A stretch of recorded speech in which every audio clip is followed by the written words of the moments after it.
Hello everyone, this is Dr. Pooja Bansal. I'm a consultant gynecologist at Bansal Specialty Clinic, Nerul, Navi, Mumbai.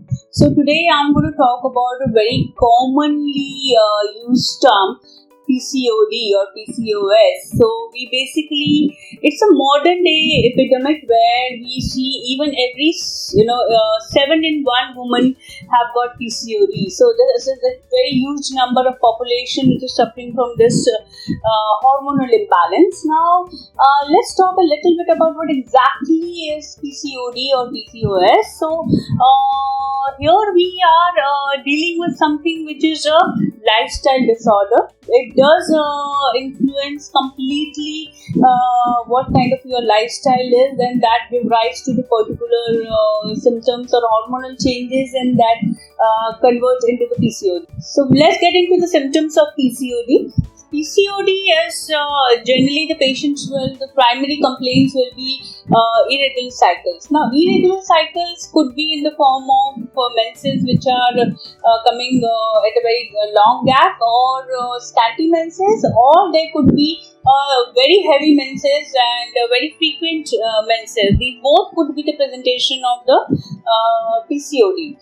Now, the most other common symptoms what we see is rapid weight gain. So you have gained significant amount of weight in a very short period of time, or you have a difficulty in losing weight. That could also indicate some hormonal imbalance. Infertility is also associated with the PCOD patient, so that's also very commonly seen symptom.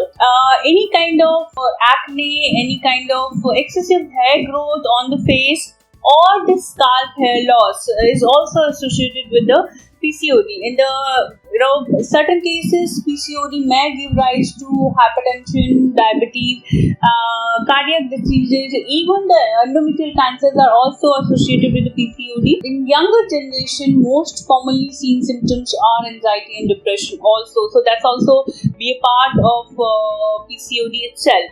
So now, with a wide range of symptoms, how do we diagnose PCOD and how do you manage PCOD? So the first and foremost thing is the diagnosis is when you come to a gynecologist, we write a certain test to you to know the hormonal level and ultrasound, so that it clarifies that where exactly are we and what is that certain kind of medicines will be needed to treating this kind of PCOD.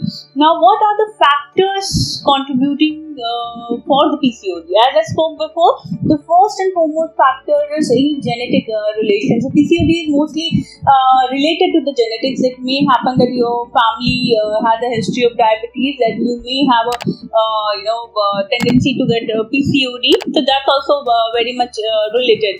But the most significant and commonly seen influencing factor is lifestyle. So in urban cities, we are surrounded with a lot of stressful lifestyle. We definitely have a lot of processed food, junk food, fried food intake. We do have a very sedentary lifestyle, and definitely the sleeping pattern, the eating habits are not at time. So this all directly contributes to the hormonal imbalance. Now, how does this lifestyle influence the hormone? Basically, this lifestyle will give rise to the insulin resistance.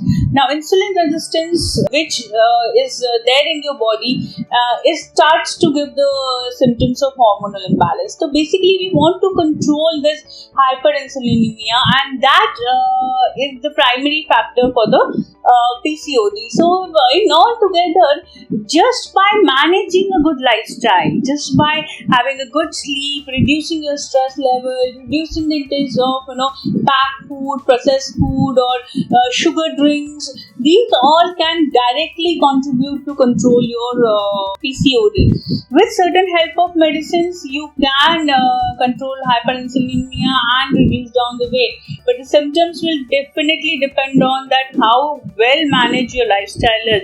So overall look of PCOD is that if you manage your lifestyle well, you're getting a very good amount of sleep, you're having a good healthy food diet, and you're reducing your stress level can significantly reduce the polycystic ovarian syndrome. So with this note, for further information, you can definitely visit the website.